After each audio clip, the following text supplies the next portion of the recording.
So next பார்த்தீங்க அப்படின்னா HIV தொற்று இல்லாத நிலையை உருவாக்குவோம். ஸோ இந்த டாபிக் பார்த்தீங்க அப்படின்னா குரூப் 1 மெயின் சிலபஸ் பேப்பர் 2ல ஹெல்த் கேர் ப்ரோக்ராம்ஸில் வந்து கவர் ஆகும். ஸோ ஆண்டுதோறும் பார்த்தீங்க அப்படின்னா உலக அளவில் டிசம்பர் 1ஆம் தேதி தான் உலக எய்ட்ஸ் தினமாக கடைபிடிக்கப்படுகிறது. ஸோ அதுக்கப்புறம் பார்த்தீங்க அப்படின்னா 1986 தான் முதலாக சென்னையில் இந்த தொற்றை வந்து முதலாக கண்டுபிடிச்சிருப்பாங்க. இந்த ஹெச்ஐவி அப்படிங்கிறது வந்து ஒரு வைரஸ்னால ஏற்படக்கூடிய ஒரு செக்ஷுவலி டிரான்ஸ்மிட்டட் டிசீஸ். ஸோ இந்த வைரஸ் பார்த்தீங்க அப்படின்னா ரெட்ரோ வைரஸ்.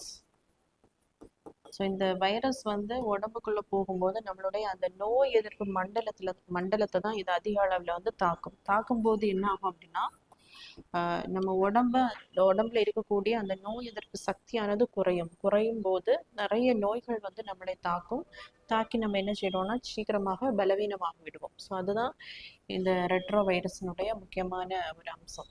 ஸோ இதில் பார்த்தீங்க அப்படின்னா 1986ஆம் ஆண்டுல தான் முதலாக சென்னையில் வந்து இந்த ஹெச்ஐவி தொற்றை வந்து கண்டுபிடிச்சிருப்பாங்க.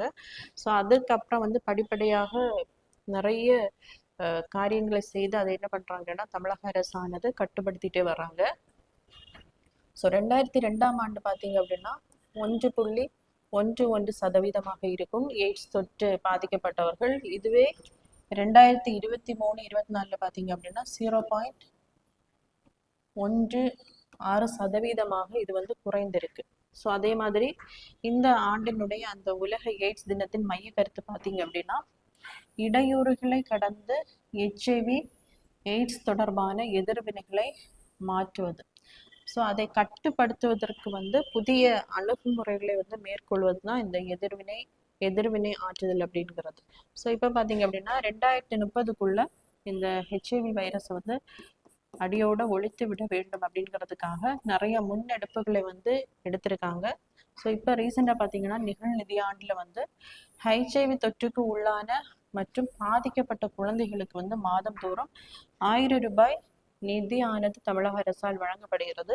ஸோ இந்த நிதியை பெறுபவர்களுடைய மொத்த எண்ணிக்கை பார்த்தீங்க அப்படின்னா 7618.